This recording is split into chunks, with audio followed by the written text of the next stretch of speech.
What is up, YouTube? It's your girl Evelyn, and today I want to highlight some upcoming shows and films featuring queer lady characters. So sit back, enjoy the video, and if there are any upcoming shows or films I've missed, please let me know in the comments.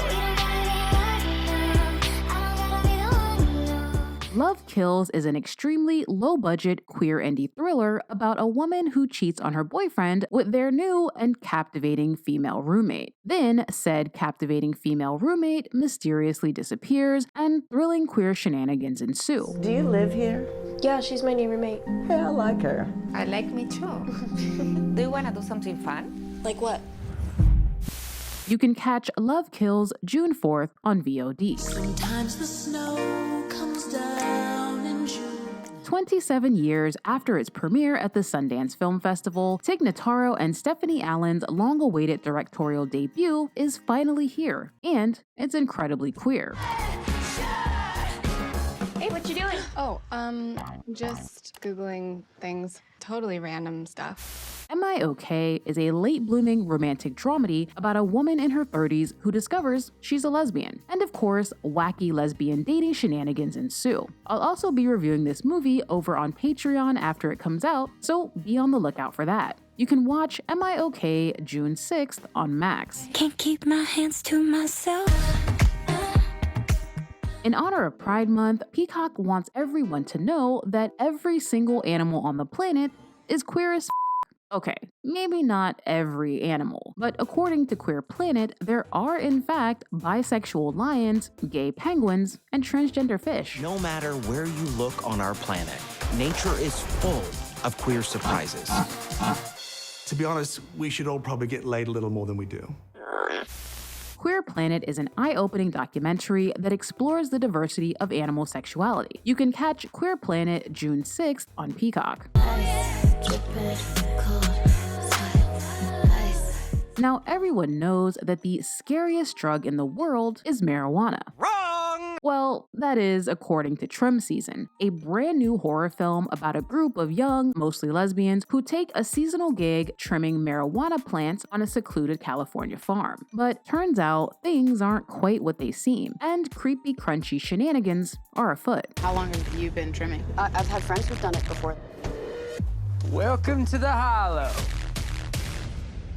You're just in time.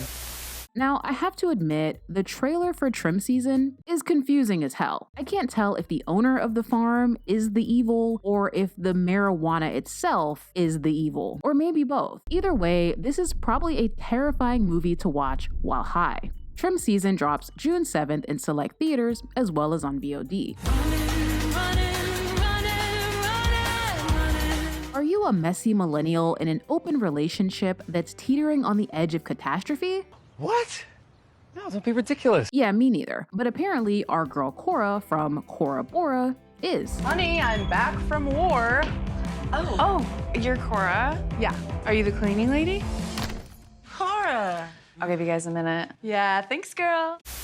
Cora Bora follows a queer musician whose life is kind of a mess. Her career seems to be going nowhere, and she's about to lose her girlfriend. So Cora decides to return to her hometown, and the results are both heartwarming and hilarious. And I can't wait to check out Cora Bora June 14th in limited theaters. Outstanding, A Comedy Revolution is part stand-up special, part history lesson that features some of the most influential queer comedians of our time. Back when I was starting, there weren't really very many queer comics. When I started out, if someone were talking about being gay, most people would be shaking their head or make sure they understood what they heard.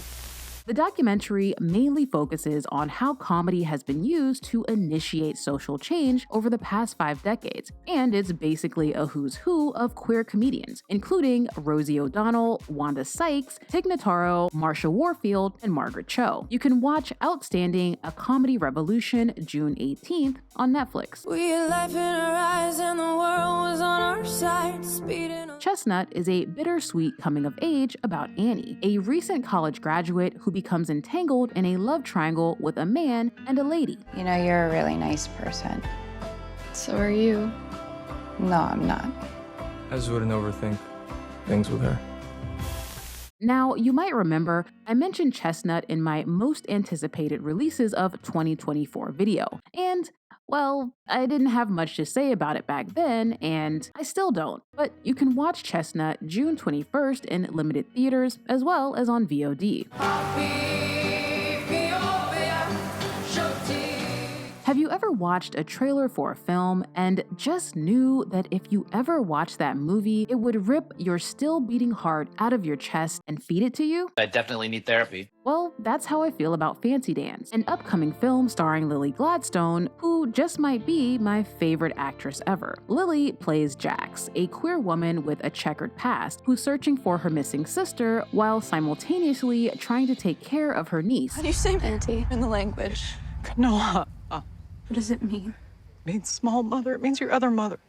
That's what you're supposed to be for me.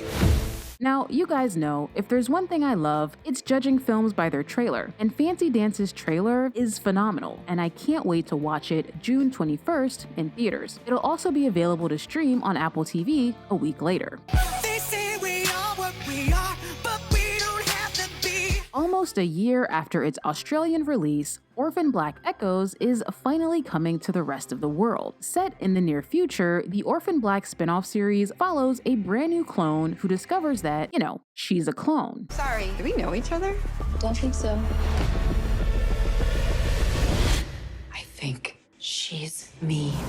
So the gay in the show comes courtesy of Dr. Kira Manning, who is the daughter of Sarah Manning, the clone from the original series. And turns out, our girl Kira has a whole ass wife. I've also heard there might be other gays in the series. So if you want to find out, be sure to tune into Orphan Black Echoes June 23rd on AMC+.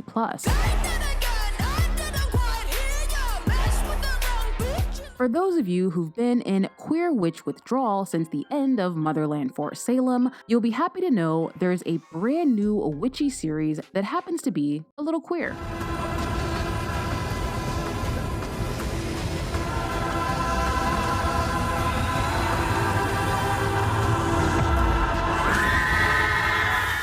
Domino Day is a modern-day witch tale about a powerful young witch who is haunted by her need to feed on the energy of others. Now, while Domino herself isn't queer, a couple of her lady witch friends are, and they do get into some sapphic shenanigans. Domino Day premieres June 27th on AMC+. And here are a few more super quick upcoming mentions. The first is Land of Women, an Apple TV series about 3 generations of women forced to flee the country for reasons, and it seems that the daughter is a lesbian. Rec, a TV show I've never heard of before, is back for its 2nd season, and apparently it's an incredibly gay murder mystery series. The Boys is back for its 4th season, and the last time I checked, there was a bisexual lady superhero on the show. She's alive!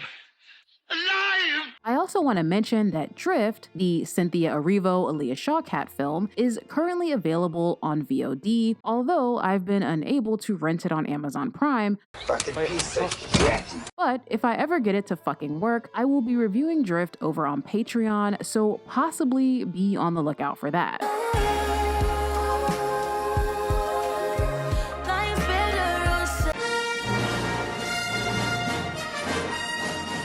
The Acolyte is a brand new Star Wars series starring our fave queer Amanda Stenberg as an acolyte. A what? Who is out in these streets massacring Jedis for some reason. She was my student. I trained her. Let me be the one to bring her in. So I very much doubt the Acolyte will be explicitly queer. I mean, if anything, it might be queer-coded. And I say that because the showrunner herself is a fellow gay and has made some queerish comments about the show, leading people to speculate that the Acolyte might be gayer than we think. Probably not. The Acolyte premieres June 4th on Disney+.